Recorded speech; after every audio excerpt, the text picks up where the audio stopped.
Olá pessoal, nessa videoaula vamos falar um pouco da caracterização dos reais que essencialmente diz se o corpo é ordenado e completo, então ele é os reais. Nessa videoaula eu vou ser, vamos dizer, pincelando tudo o que a gente vai precisar, porque exige um tempo de resultados e demonstrações que eu vou praticamente pular e deixar em outra playlist, em outros vídeos, a demonstração de cada passo disso. Mas a ideia é o seguinte, nós temos agora aqui um corpo ordenado. O que é um corpo ordenado? Podemos multiplicar, dividir, etc. E ordenado que existe aqueles conjuntos que a gente chama de P, de positivos, e que está relacionado com a soma e multiplicação, ou seja, está bem comportado em relação à soma e multiplicação.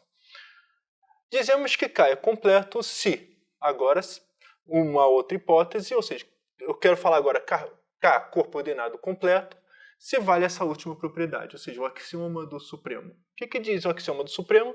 Dado o subconjunto de K, x limitado superiormente, então existe o que a gente chama de supremo de x, a menor cota superior do meu conjunto x. Tá? A gente está supondo que isso aqui já é conhecido do aluno.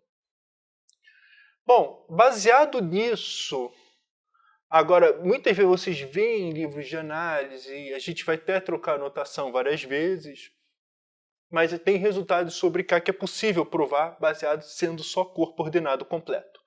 Primeiro, que os naturais que estão dentro de K, a gente já construiu essa função injetora, não é limitado superiormente. O que a ideia é que se fosse limitado superiormente, um n mais 1 é muito longe do supremo, vamos dizer assim. Mas enfim, tem que ajeitar, mas isso é feito. Axioma do supremo, se somente se axioma do ínfimo. Essencialmente, se todo conjunto admite cota o supremo, então todo conjunto limitado inferiormente admite o ínfimo. Isso normalmente é provado em livros. E com isso, dá para concluir que se o n não é limitado superiormente, então 1 sobre n vai para zero. Essa ideia é standard. E finalmente, essa parte um pouquinho mais chata, mas exige também, é que dado AB, subconjunto dos reais, ou subconjunto de K, que é um intervalo, então existe um racional aqui dentro. Tá? Os racionais são densos dentro de um corpo ordenado completo.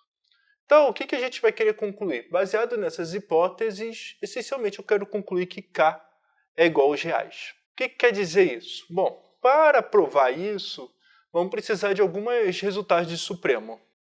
Por exemplo, muitas vezes em livros de análise vocês veem o seguinte, se x e y é limitado superiormente, então x mais y, que é esse conjunto aqui, é limitado superiormente e vale sup de x mais sup de x mais y igual a sup de x mais sup de y. Essencialmente vale o mesmo para se x e y são positivos, tá? Subconjuntos dentro dos positivos dos reais ou do K. E que seja limitado superiormente, então x vezes y, que é exatamente esse conjunto, também é limitado superiormente, vale essa fórmula aqui. Esses dois são exercícios padrões de análise, é possível provar. E finalmente, eu esqueci de mencionar isso, mas vou mencionar, que a densidade dos racionais implica nessa informação aqui. Isso aqui é uma verdade, a gente vai precisar disso, por isso que eu estou botando até próximo. Que dado x pertencente a K, eu pego um conjunto x de todos os racionais menores que x, e o que eu estou dizendo é que sup de x é exatamente x. Isso decorre que se não fosse sup de x, x é cota superior, e se sup de x não fosse x, ele seria um pouquinho menor, mas entre dois números irracionais e pronto. Temos um problema. Mas enfim, baseado nessas propriedades, temos o grande resultado final. Existe uma objeção φ dos reais para K satisfazendo φ de x mais y igual a φ de x mais φ de y e φ de x vezes y igual a φ de x vezes φ de y. Tá? O que quer dizer isso? Essencialmente, módulo escolha de notação, R e K são iguais. Por exemplo, quando a gente está dizendo módulo escolha de notação, a gente pode escolher 1, 2, 3 como números naturais. Mas também poderíamos escolher 1, 2, 3 como conjunto também naturais e assim vai. Podemos somar 1 mais 2 e assim sucessivamente. Escolha de notação. E a multiplicação também, tudo compatível. Além disso, se a gente quer falar qual é o quadrado, levar ao quadrado, tudo que vocês pensarem está tudo embutido aqui. A estrutura de soma e multiplicação é preservada pelo corpo. E mais ainda, é possível mostrar que esse fisão aqui é único. Essencialmente porque só tem um jeito de construir. Se você olhar, o 1 tem que ir para onde, o 2 tem que ir para onde. Então, tá, a gente só pode 1 para o 2 e etc. Naquele jeito que a gente fez na videoaula passada. Depois os inteiros. Depois os racionais. A gente começa a ver que só pode ser um jeito. O chato, e aí é um pouco trabalhoso e é difícil fazer, é passar dos racionais para os reais. Tá? Garantir isso, que é o único. Mas essencialmente dá para acreditar depois de um certo momento. Bom, e a questão é como que a gente prova isso? Bom, a prova disso é bem direta.